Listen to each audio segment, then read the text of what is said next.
அதேமாதிரி PhD degree அப்படின்னு பார்த்தீங்கன்னா mandatory qualification for promotion to assistant professor. Sorry, பிஹெச்டிங்கிறது அதிகபட்ச மேண்டேட்ரி கம்பல்சரியாக குவாலிஃபிகேஷன் எதுக்குன்னு வச்சுருக்காங்க அப்படின்னா, qualification of assistant professor, associate professor, professor இந்த கிரேட் லெவலில் கொடுத்துருக்கிறதுக்கெல்லாம் பார்த்தீங்கன்னா யூனிவர்சிட்டிஸ் அண்ட் காலேஜஸ் ரெண்டுமே இதில் மென்ஷன் பண்ணி வச்சுருக்காங்க.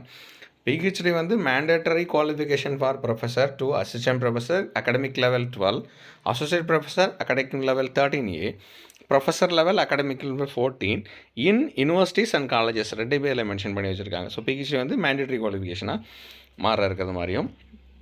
அண்ட் டைம் ஒரு கேண்டிடேட் வந்து அக்வயர் பண்ணுறது எம்ஃபிலோ இல்லை எம்பிஹெச்டியோ அவர் எடுக்கிறதுக்கு பார்த்தீங்கன்னா, அவங்க எடுத்துக்கிற அந்த டயத்தில் உள்ளதை டீச்சிங்கோ இல்லை ரிசர்ச் எக்ஸ்பீரியன்ஸோ நாங்கள் வந்து அப்பாயின்மெண்ட் ஆஃப் டீச்சிங் பொசிஷனுக்கு நாங்கள் எடுத்துக்க மாட்டோம்.